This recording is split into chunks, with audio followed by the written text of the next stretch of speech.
Esta conferencia comenzará a grabarse. Bien, pues vamos a dar comienzo a una nueva sesión de comentarios a las enseñanzas de Seth. Esta vez estamos con el libro Habla Seth 3 y vamos a continuar con el capítulo 8, Salud, buenos y malos pensamientos y el nacimiento de demonios. Habíamos hecho una primera sesión nuestra de comentario a este capítulo 8 que precisamente coincidió con la sesión 633 de Seth Jane con Rob. Y bien, pues hoy vamos a continuar con la sesión 634. No creo que vayamos a terminarla, dado que es algo larga, lo iremos viendo sobre la marcha, y es la sesión intermedia, porque este capítulo 8 tiene 3 sesiones, las 633, 634 y 635. Bien, en este capítulo 8, Seth empieza a diseccionar maravillosamente los pensamientos, las ideas, el carácter que tiene para nosotros, los sistemas que conforman, las estructuras magnéticas y energéticas que conforman esas ideas.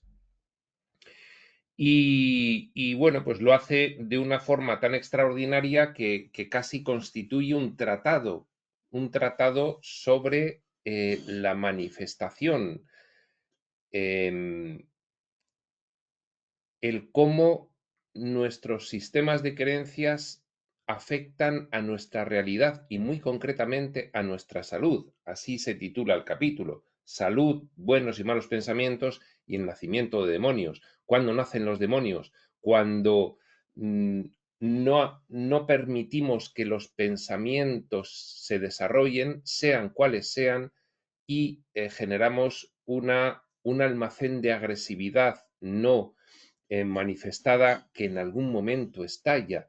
Y ese es el ejemplo con el que Seth nos relata esto a través de el personaje que fue a visitar a Jane, Augusto, que tenía doble personalidad, que se manifestaba a veces un Augusto II que era fuerte y que, digamos, que recogía todo lo que el Augusto predeterminado o estándar, que era débil, no manifestaba, sino que reprimía.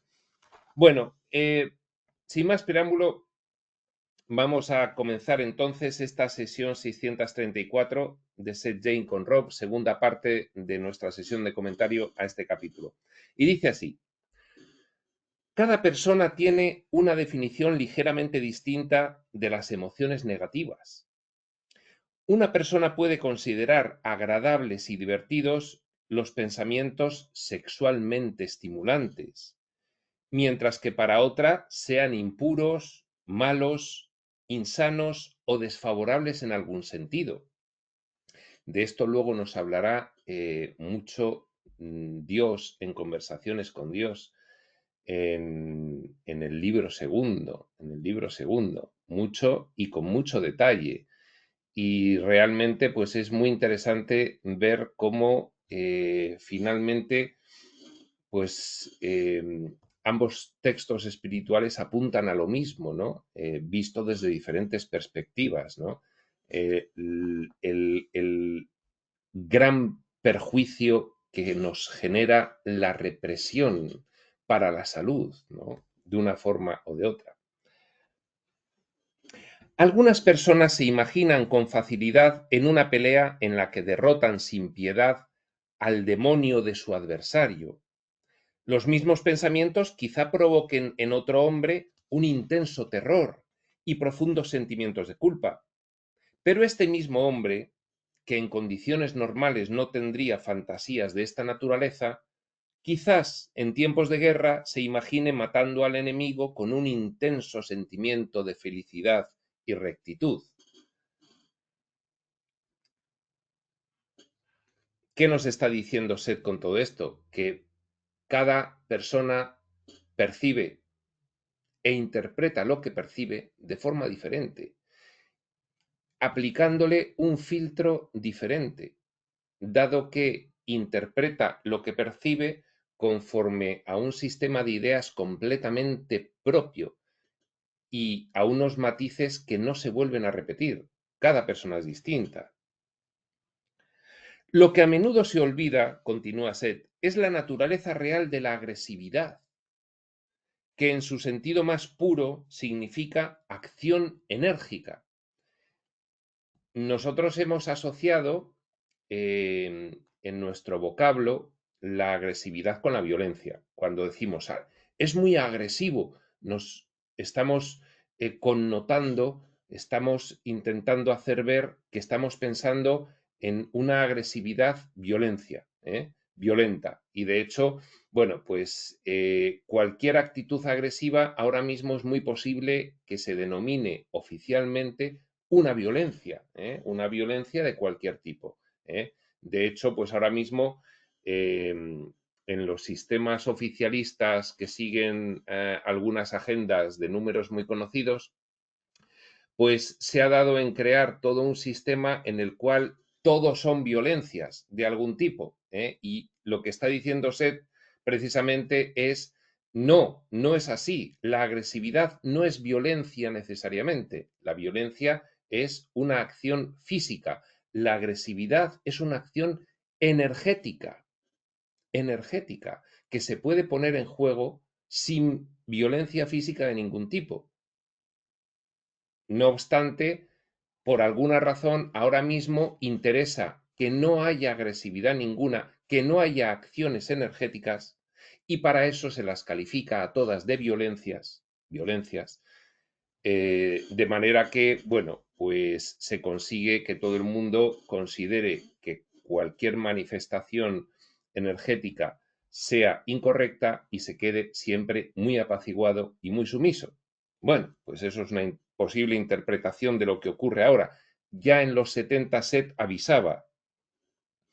Lo que a menudo se olvida es la naturaleza real de la agresividad, que en su sentido más puro significa acción enérgica. Yo le he dado el matiz además de acción energética. Seth da un sentido diferente a lo que digo yo, pero lo que yo digo es poner en juego la energía, no necesariamente de una manera física, sino con una acción que puede ser pues gestual, verbal, de actitud o de comportamiento no necesariamente violento. Pero Seth solo habla de una acción enérgica. Esto no implica necesariamente fuerza física, sino el poder de la energía dirigida hacia la acción material. Claro, claro. Desde vuestro punto de vista, el nacimiento es quizá la agresión más enérgica de que sois capaces en vuestro sistema de realidad. Fijaos lo que tiene que poner en juego de determinación, energía y voluntad el bebé para salir de su casa hasta ese momento a un mundo hostil, imaginaos, y el esfuerzo, además, físico que conlleva todo ello. De la misma forma, aquí viene lo interesante, el desarrollo de una idea en su realización temporal es el resultado de la agresión creativa. Es imposible tratar de borrar toda agresividad, pues ello haría desaparecer la vida tal como la conocéis. Ha puesto varios ejemplos: el nacimiento, el desarrollo de una idea. Ha deslindado la agresividad de la acción física violenta, de la fuerza física violenta. Pero fijaos, ¿por qué nos avisa Seth de esto? Porque ya se llevaban décadas proponiendo como programación colectiva, como programación social, el apaciguamiento y la sumisión y la corrección y el buenismo, sin una necesaria puesta en escena enérgica, con la energía suficiente para ello. No, no, no, no. Cualquier agresividad ahora mismo es una violencia de algún tipo. No, no, no. Y si asumes esa tesis, recibes una programación. Con lo cual, pero bueno, todo esto lo establece Seth como un antecedente para algo que va a explicar después, que se va a entender perfectamente. Su conclusión hay que repetirla. Es imposible tratar de borrar toda agresividad, pues ello haría desaparecer la vida tal como la conocéis. La agresividad normal fluye según intensas pautas de energía y proporciona fuerza motriz a todos los pensamientos, tanto si conscientemente los consideráis positivos como negativos, buenos o malos. Es el mismo impulso creativo el que los hace aparecer. Es decir, surge un pensamiento con una fuerza energética y por lo tanto con una energía creativa. Surge. ¿Qué hacemos con él? Ah, ahí entra el juicio. No, este es bueno y este es malo. El bueno lo sostenemos y prolongamos y el malo lo reprimimos. Pero si no entendemos que lo bueno y lo malo son dos caras de la misma moneda, entonces estamos reprimiendo parte de la experiencia humana, que es tener pensamientos buenos y pensamientos malos. No regodearse en el pensamiento malo, pero no reprimirlo. Me estoy adelantando a la explicación posterior de Seth. Vamos a seguirla. Cuando consideráis que un pensamiento es bueno, normalmente no lo cuestionáis y dejáis que siga su curso. En cambio, cuando consideráis que un pensamiento es malo o indigno de vosotros, u os avergonzáis de él, trataréis de negarlo, de detener su curso y de refrenarlo. Pero no es posible contener la energía, aunque creáis que podéis hacerlo. Aquí está la clave. Esa energía, esa agresividad puesta en escena con ese pensamiento que ha aparecido, se tiene que manifestar. Si es un principio incluso reconocido por nuestra ciencia física, el principio de la termodinámica, ¿a dónde va esa energía? A algún lado tiene que ir, no va a desaparecer. O se manifiesta permitiendo que el pensamiento se desarrolle, pues bien, he tenido este pensamiento y ya está. Y entonces, no, lo corto. Si tú cortas el pensamiento, ¿dónde va la energía? Se queda sin manifestar, latente internamente, dentro del cuerpo. Ahí viene el asunto. Pero no es posible contener la energía, aunque creáis que podéis hacerlo. Simplemente la acumuláis. De modo que sigue creciendo y buscando su realización. Claro, una persona que reprime y reprime y reprime pensamientos, gestos, puesta de límites a los demás, reprime y reprime y reprime, y le apetece hacer una cosa y no, porque yo, en fin, tengo un ideal de lo que es ser espiritual y ser bueno, y entonces me apetece eso, pero lo reprimo, acumula, acumula. ¿Por dónde va a salir? ¿Por dónde va a salir eso? Lo que dice Seth es, si se manifiesta, alguna razón tiene, con lo cual hay que liberar esa energía.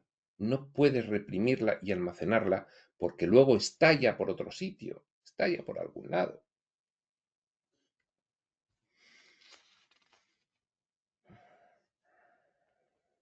Tal vez me digáis, se pone un poco jocoso, supongamos que tengo ganas de matar a mi jefe, o de echar veneno en la taza de té de mi marido, o peor, de colgar a mis 5 hijos en el tendedero en vez de las toallas. ¿Estás diciendo que debería meramente seguir mis pensamientos? Contesta Seth, asimismo, comprendo vuestra difícil situación. La verdad es que, antes de veros acosados por tales ideas, que os parecen aterradoras y no naturales, reprimís una infinita variedad de ideas menos drásticas que podríais haber expresado de forma segura y natural en la vida diaria. Claro, es que cuando se llega al extremo de pensar que te cargas a tu pareja, es porque antes has reprimido mucho cosas menores que se han ido acumulando. Y entonces, esa energía, ¿dónde va? Esa energía no se ha disipado. Esa energía tiene que manifestarse. Se ha acumulado en una gran bola que de repente surge un pensamiento que dices, me estoy volviendo loco. Claro, es que de hecho te vuelves loco. Claro, claro, claro. Es que esto es una explicación de Set extraordinaria y maravillosa del funcionamiento de la mente humana y su autoboicot en la salud. Porque luego nos va a decir Set, si eso se acaba reprimiendo, esa gran bola gorda y negra de pensamientos, de energía de pensamientos que no se ha disipado porque se han reprimido, si se va a tener que manifestar finalmente, ¿en qué lo va a poder hacerse? Pues en atacar uno de tus órganos corporales, por ejemplo, o en efectivamente, pues acabar maltratando físicamente a otra persona. Claro, porque previamente no has ido liberando. Bien, decía Seth, el problema, por tanto, no es cómo tratar la agresividad normal, sino cómo manejarla cuando ha quedado sin expresarse, rechazada y negada durante un periodo largo de tiempo. Más adelante en este libro hablaremos sobre los métodos adecuados para ello. El libro habla, Set 3, es un libro impresionante en relación a la salud, impresionante, porque se puede aprender tanto de él que cambie drásticamente tu experiencia vital en cuanto a tu salud mental, emocional y física.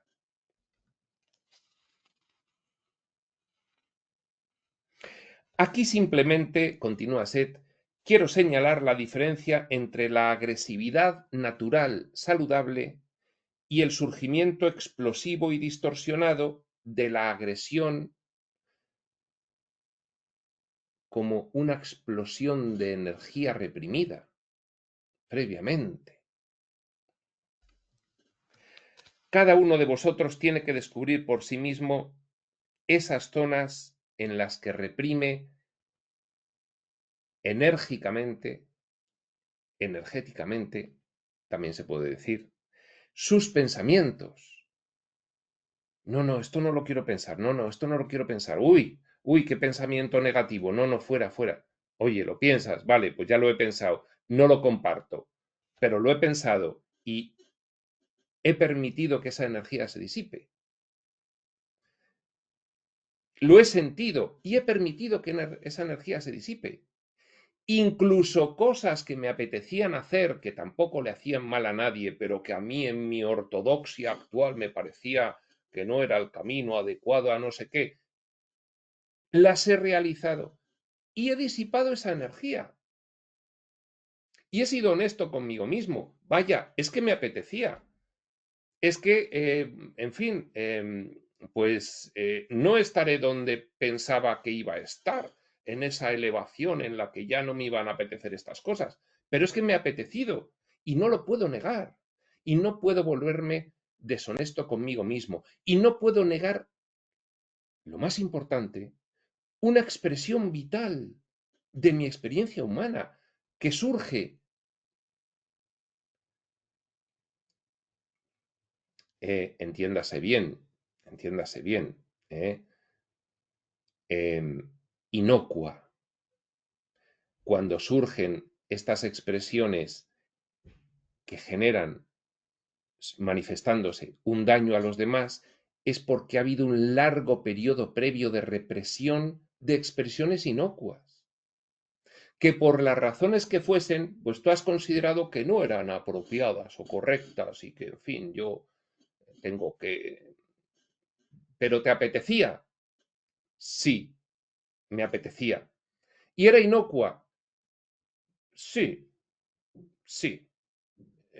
Definitivamente sí, era inocua, no hacía daño a nadie, la ha reprimido.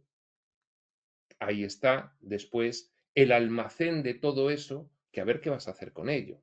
Claro, Esto es importantísimo de entender y sobre todo para un estudiante de espiritualidad que puede haber idealizado su identidad espiritual de preferencia en la cual hay determinadas cosas que ya no se hacen porque resulta que hay un maestro por ahí que es Pepito y que ese ya no hace nada de eso. Y entonces yo quiero ser como él y me apetece, pero lo reprimo.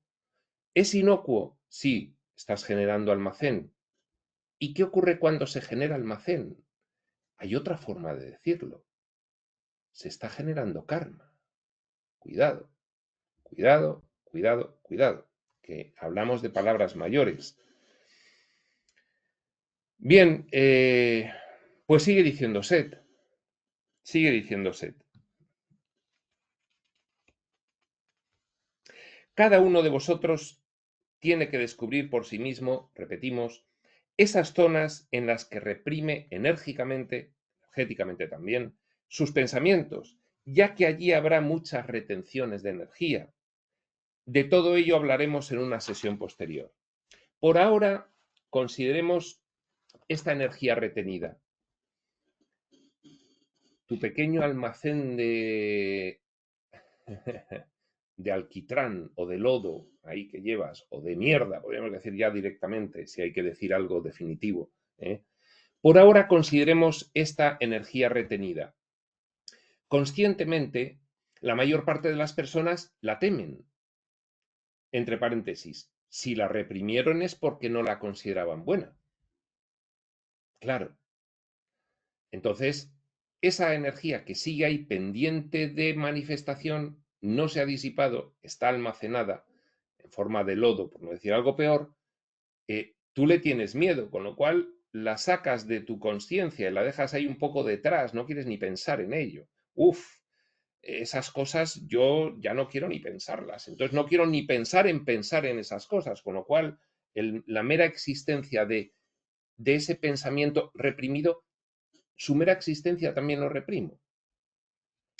Dice Set, cuando utilizo la palabra reprimido, no quiero decir olvidado o enterrado en la conciencia o fuera de todo alcance. Quizás os digáis que ese material está oculto, pero se encuentra dentro de vuestra consciencia. Es decir, al alcance. No es inalcanzable. Está, si hubiese, según Set, tres zonas: consciente, subconsciente e inconsciente. El inconsciente sería el inalcanzable, al menos salvo que te sitúes en estados alterados de conciencia. El consciente es el rescatable inmediatamente y el subconsciente el que tienes que hacer un cierto esfuerzo para rescatar ese contenido mental, pero lo puedes rescatar. Dice Seth, es rescatable ese contenido mental. Lo tienes reprimido, lo tienes echado hacia el subconsciente, pero en cuanto rasques un poco, ahí sale lo que has reprimido. Es decir, es accesible por cualquiera. Solo tenéis que buscarlo con sinceridad y organizar lo que encontréis. Eso es trabajo interno. Claro, eso es el enfrentarse con la sombra. Claro, todos tenemos nuestra sombra, que es eso. Ahora, desde un punto de vista psicológico, espiritual, bien, pues se habla mucho, pues, por ejemplo, del planteamiento de Carl Jung sobre todas estas cuestiones de la individuación y el descubrimiento de los programas y las represiones ocultas, pues para poder, en fin, liberarlos y no tener un otro yo descentrado por ahí, sino centrar completamente y, bueno, en fin, superar la programación social, adquiriendo capacidad crítica y un criterio propio. Y bien, pues este es el trabajo interno de la espiritualidad, el que está diciendo Seth, con una claridad extraordinaria, sin términos técnicos ni nada de esto. Lo está explicando tal cual.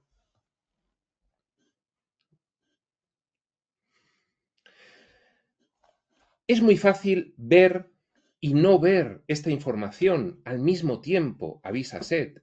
Eso es una cierta disonancia cognitiva. O sea, tú sabes que estás reprimiendo, pero a su vez estás como despistado respecto de ello. Porque claro, no te interesa afrontarlo, porque te parece muy incorrecto y entonces lo dejas por ahí, sabes que lo tienes por ahí, pero a su vez estás medio olvidado y pasan los días y eso está ahí y es fácil verlo y no verlo al mismo tiempo, sencillamente porque no reunís todos los datos. Nadie puede obligaros a hacerlo, desde luego. Para ello debéis tener un sentido de la valentía y de la aventura. Debéis deciros que no os dejáis intimidar por ideas que al fin y al cabo os pertenecen, pero que no son vosotros. Esto es muy importante. Si tú te identificas con tus pensamientos de tu mentecita material absolutamente alocada, pues estás en un eterno estado de terror. Dios mío, si yo pienso esto es que soy un demonio. No, no, perdona. Lo que tú pienses no es lo que tú seas. Tú puedes tener pensamientos, bien, pero esos pensamientos no son míos, no me identifico con ellos. Puntualmente me ha pasado este pensamiento, dejo que se desarrolle hasta que muera, siento las consecuencias de ello, incluso puedo tener alguna acción consecuente a esos pensamientos y a esas emociones. No hace falta que especifiquemos qué tipo de acciones inocuas puedes tener respecto a algunos pensamientos y algunas emociones, y no tienes que identificarte con él. Oh, soy un demonio, soy un pecador, soy un demonio, soy un pecador. No, no, no son tus pensamientos, bien, pues han llegado y ya está, y ya está, y se acabó. Y no son míos, yo soy otra cosa, yo no me identifico con eso. No lo has reprimido.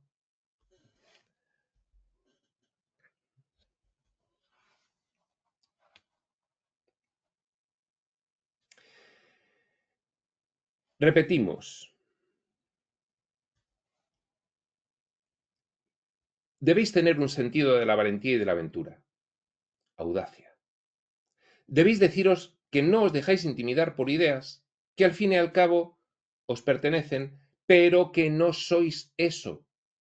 No sois eso. Yo esta idea, sí, la puedo pensar. Esto no quiere decir que yo sea eso.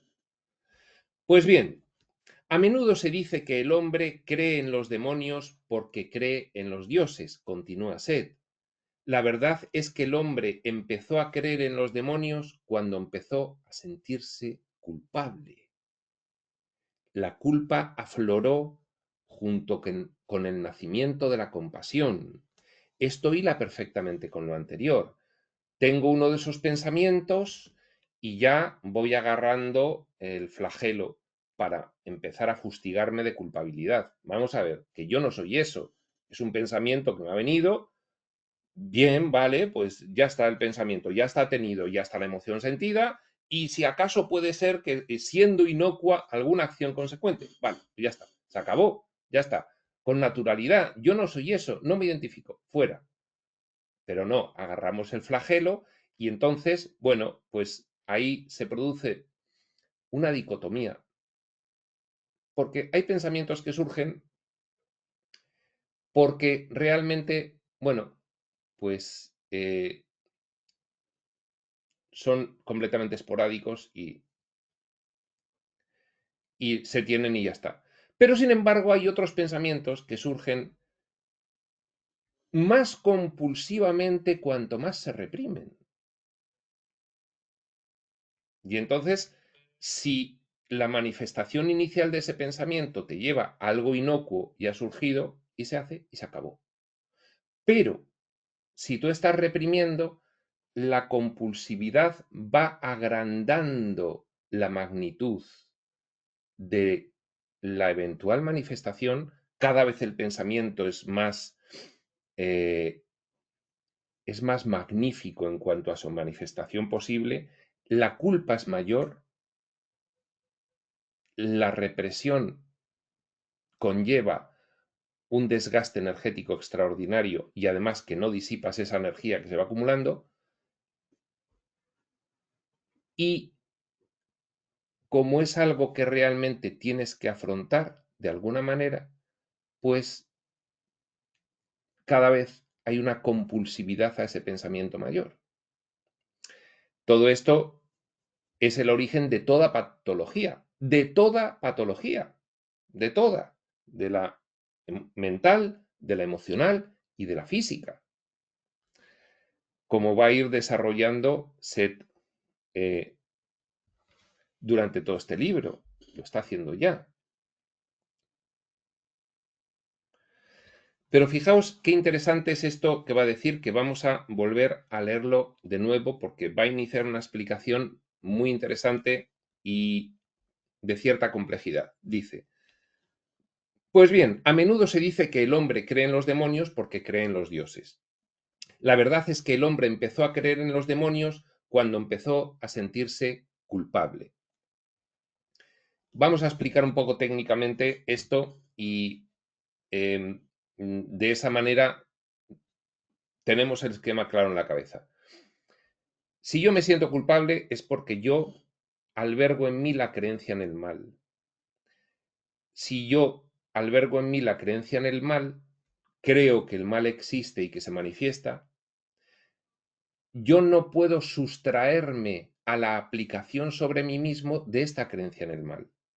Con lo cual, determinados pensamientos, emociones, actitudes y comportamientos, expresiones de mi vida diaria, empiezan a hacerme sentir culpable. Pero es una culpabilidad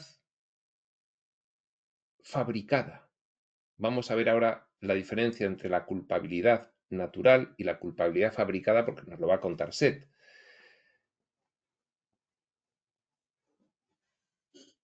Cuando tú te empiezas a sentir culpable, inmediatamente intentas compensar esa culpabilidad.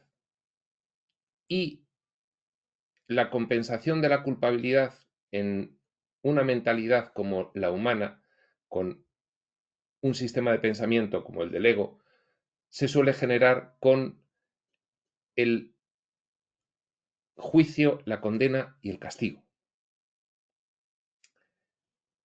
Me creo en el mal, punto inicial, causa de todo. Creo en el mal, albergo esa creencia.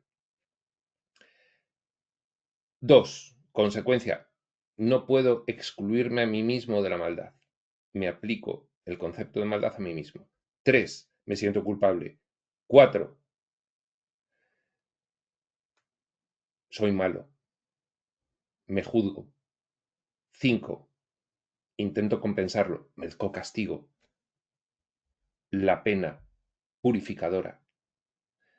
6. Manifestación en el escenario, ya sea en tu cuerpo o en otros elementos externos a ti, de ese castigo compensatorio. ¿De acuerdo? Bueno, esto en un curso de milagros se ve muy bien.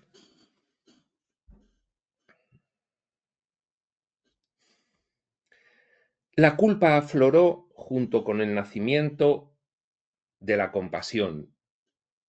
Esto lo dice Seth porque nos va a diferenciar entre la culpa natural, entre comillas, y la culpa artificial o fabricada, que es propia del ego alterado humano. La natural, para explicarla, va a hablar de los animales. Los animales poseen un instinto de justicia que no comprendéis, y junto a este innato e inocente sentido de integridad, existe una compasión biológica, entendida desde los más profundos niveles celulares. Vamos a poner un ejemplo. Habitualmente, no siempre, pero habitualmente, el animal mata o bien porque se siente amenazado y es para liberarse de la amenaza, y en cuanto se ha liberado de la amenaza deja de matar, o bien porque se quiere alimentar. Habitualmente, hay casos en que no. Hay casos, bueno, pues que están registrados en la experiencia humana en los que hay animales que matan por placer y matan constantemente y sin parar, pero habitualmente no es así. Vale, entonces, sin embargo, en el hombre resulta que es muy frecuente el que el ser humano pueda llegar a matar, no para solucionar una situación de miedo o para alimentarse, sino por otros motivos muy diferentes, ¿no? Y ahí empieza a hacer la relación entre la culpa natural, como contrapartida de la justicia, de la compasión, y la culpa fabricada. ¿Cómo se ponen en manifiesto ambas? Dice: tal como vosotros lo entendéis, el hombre es un animal que se eleva por sobre esta condición y desarrolla determinadas facultades animales hasta su nivel más alto. Bueno, esto es materialismo, ¿no? Que el hombre desarrolla facultades animales hasta su nivel más alto, es una forma muy darwiniana de expresarlo. No mediante ciertas especializaciones físicas del cuerpo, sino porque a partir de sus necesidades, deseos y agresividad natural, crea unas estructuras internas, sistemas de pensamiento, que tienen que ver con los valores, el espacio y el tiempo, lo bueno y lo malo, el espacio, lo territorial. La civilización se desarrolla en el espacio y en el tiempo.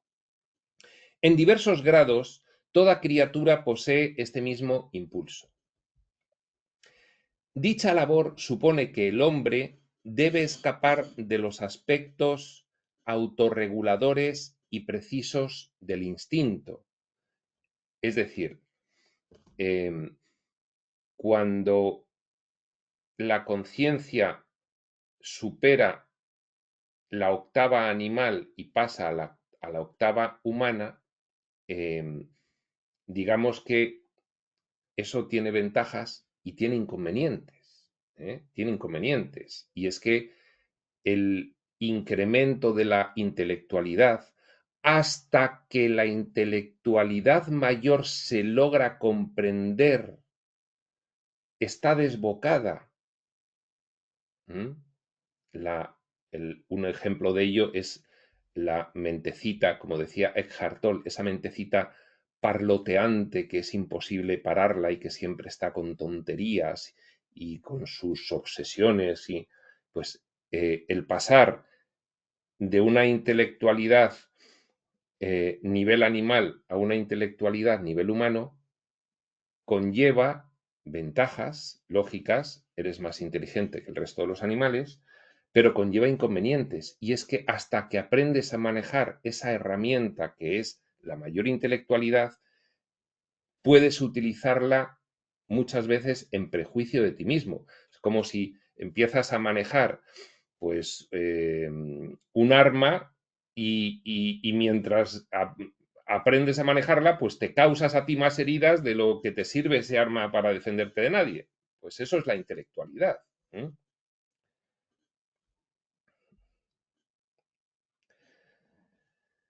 Repetimos, dicha labor, el pasar del animal al hombre, supone que el hombre debe escapar de los aspectos autorreguladores y precisos del instinto.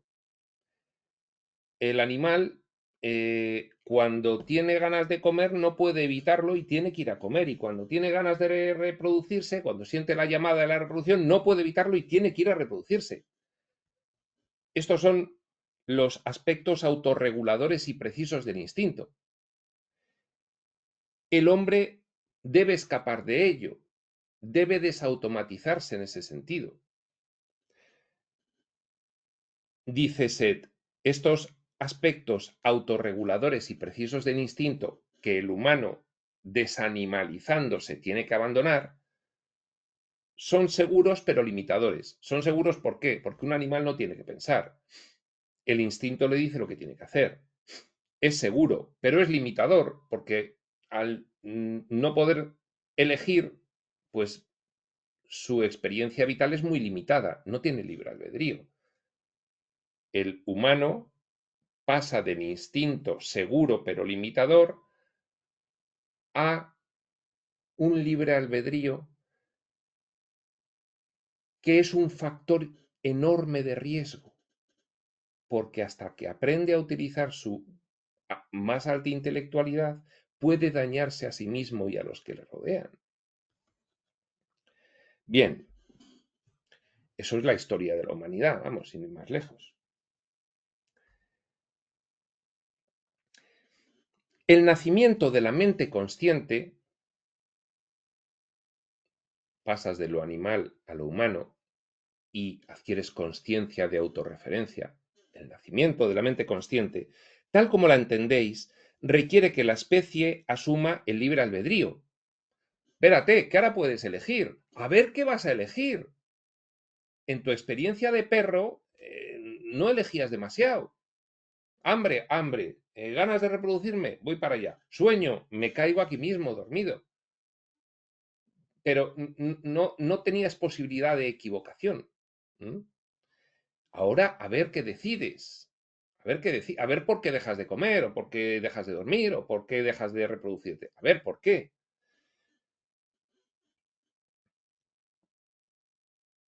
El nacimiento de la mente consciente, tal como la entendís, requiere que la especie asuma el libre albedrío.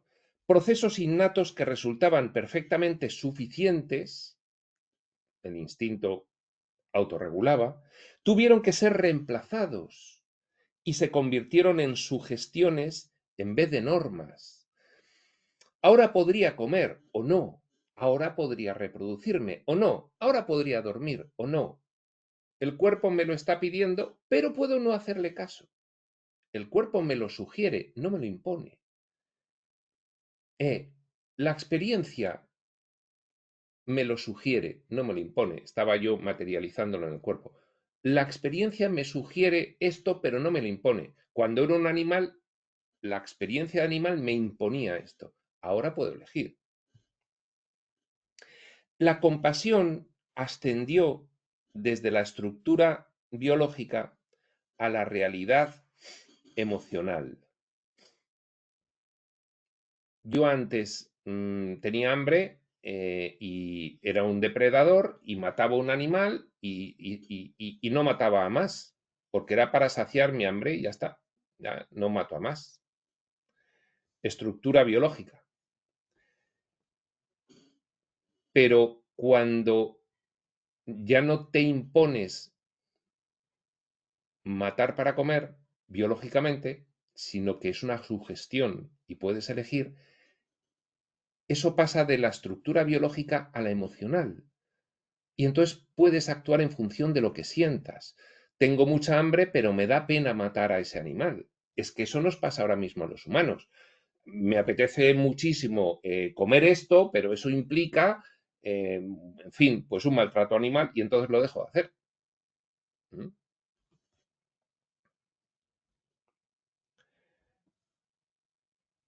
Repetimos, todo esto vamos muy despacio porque es interesante entenderlo bien. La compasión ascendió desde la estructura biológica en la experiencia de animal a la realidad emocional en la experiencia humana. La nueva conciencia aceptó su triunfal logro, la libertad, el libre albedrío, y tuvo que afrontar la responsabilidad por las acciones conscientes y el nacimiento de la culpa. Antes yo no elegía, si tenía hambre iba y comía y mataba al animal y no me sentía culpable. Ahora mi mayor intelectualidad me permite elegir. No estoy sujeto a la autorregulación del instinto que me impone. Ahora elijo, pero como en función de lo que elija voy a sentir una cosa y los efectos de lo que elija van a desplegarse de forma que yo voy a tener una experiencia final de vida, con lo cual me voy a sentir peor o mejor. Me voy a identificar más con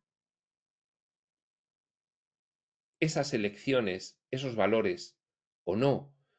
Y por lo tanto,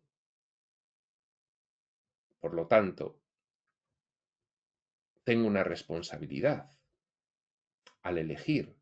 Libertad siempre va acompañada de responsabilidad. En este ejemplo se ve clarísimo, tal como lo explica aquí Seth con los animales y los humanos, se ve muy claro. Yo soy un animal, tengo hambre, depredo otro, no me siento culpable en absoluto, y aquí se acabó la cosa. Eso sí, no depredo más. Soy un hombre, tengo hambre, tengo que elegir qué hago. Ya no es que tengo una imposición de matar a otro y lo hago y se acabó. Ahora puedo elegir, porque ha surgido la compasión. Ha surgido la compasión. Seth define la culpa natural como la compasión, las asimila. Esa compasión, cuando tú puedes elegir si para satisfacer tu hambre haces una cosa u otra, esa compasión es la culpa natural.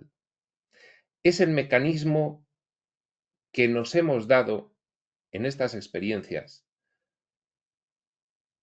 para aprender la responsabilidad en las decisiones, ¿vale? Me estoy adelantando. Vamos a ver cómo lo explica Seth.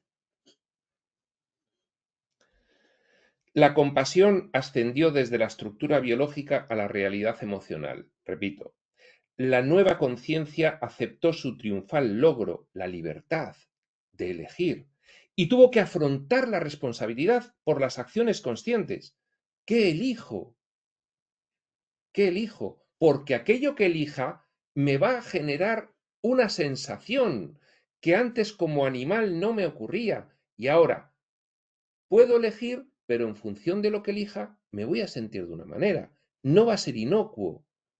Antes, como animal, no elegía, pero mataba a otro, me lo comía y no sentía nada. Ahora, como hombre, en función de lo que elija, voy a tener una emoción, un sentimiento. Un gato que traviesamente mate a un ratón y se lo coma no es malo, no se siente culpable. Biológicamente, los dos animales comprenden el hecho, explica Seth. La conciencia del ratón, guiada por el conocimiento innato del dolor inminente, abandona el cuerpo. Una vez que ya el gato le agarra con las uñas, la muerte, la conciencia abandona y ya pues como que no se tiene ese sufrimiento que podría tener un humano ante las garras de un tigre, ¿no? Está describiendo Seth cómo ocurre, porque están los dos en el nivel animal.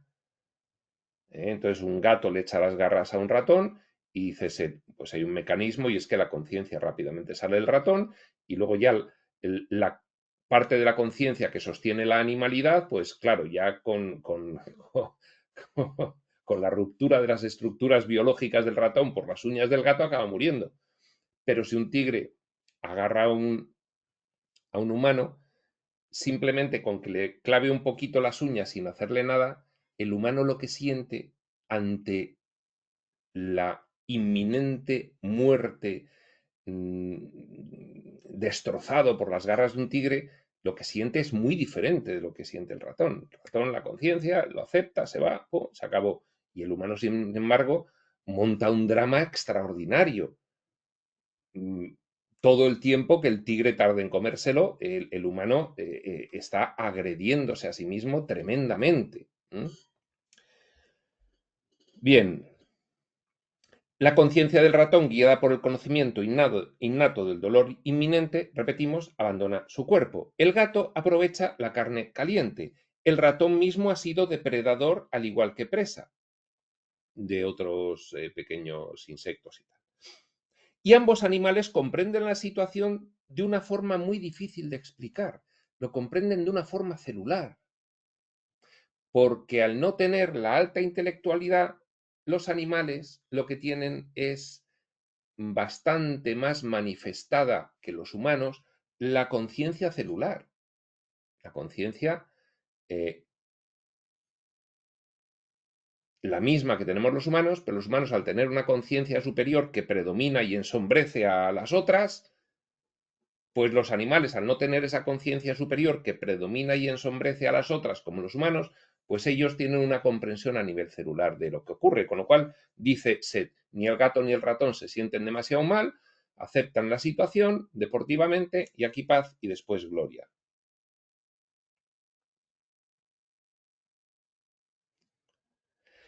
En ciertos niveles, tanto el gato como el ratón comprenden la naturaleza de la energía vital que comparten.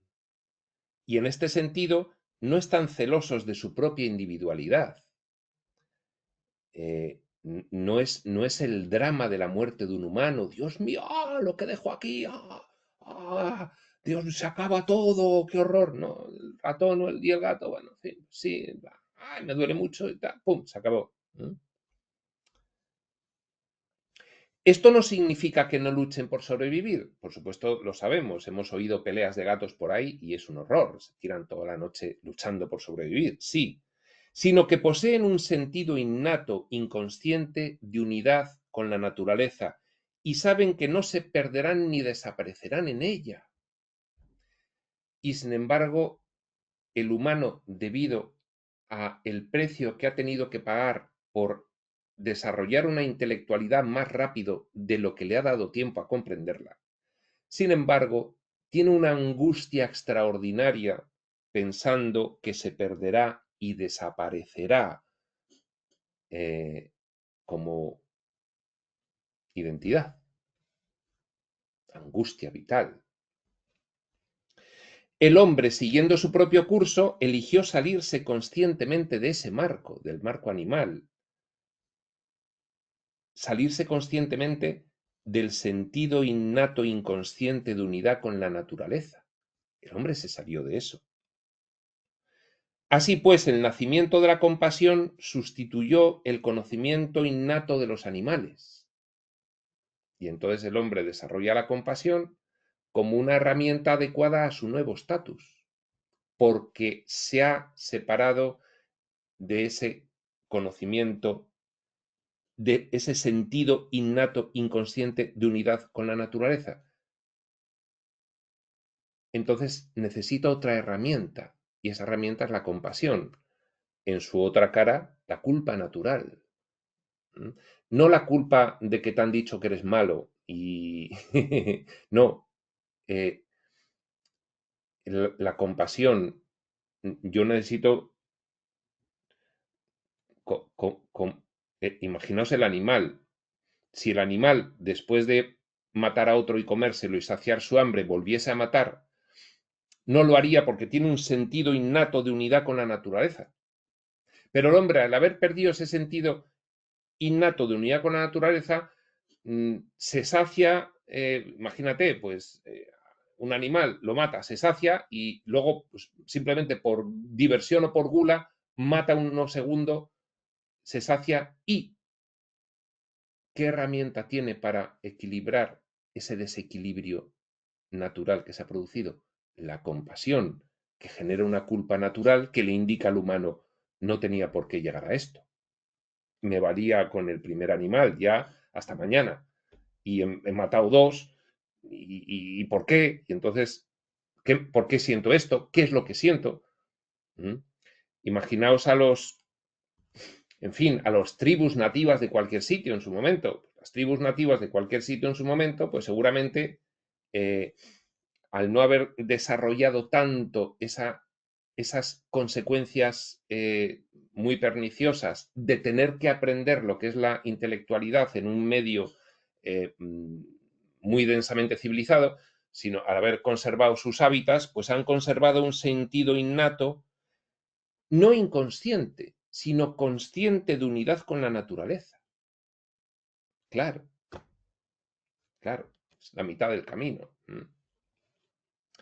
Bien, el hombre, siguiendo su propio curso, eligió salirse conscientemente de ese marco. Así pues, el nacimiento de la compasión sustituyó el conocimiento innato de los animales. Ahora se entiende muy bien. La compasión biológica se convirtió en una comprensión emocional. El depredador, habiendo perdido en mayor o menor medida la cortesía animal, el hombre depredador, se vio forzado a identificarse emocionalmente con su presa. Yo, como ahora soy un cafre, es decir, un humano con una mentecita material incontrolable, como soy un cafre, me he desconectado de ese sentido natural y entonces ¿Con qué herramienta me doto para no hacer demasiado el cafre? Con el binomio compasión-culpa, natural.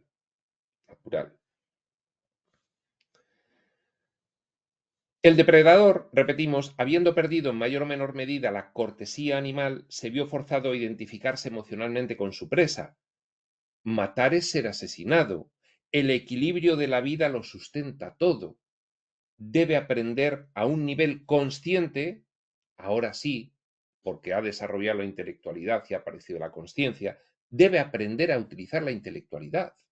Debe aprender a un nivel consciente lo que ya sabía desde siempre. Pero antes era por conciencia celular y ahora es por la mentecita material de personaje, que le llamamos mentecita material porque es muy mentecata y muy cafre hasta que aprende, se desbasta y entonces deja de ser mentecata y cafre esa mentecita material. Este es el significado auténtico del concepto de culpa y su marco natural, dice Seth. Así pues, debéis preservar la vida conscientemente como los animales la preservan inconscientemente.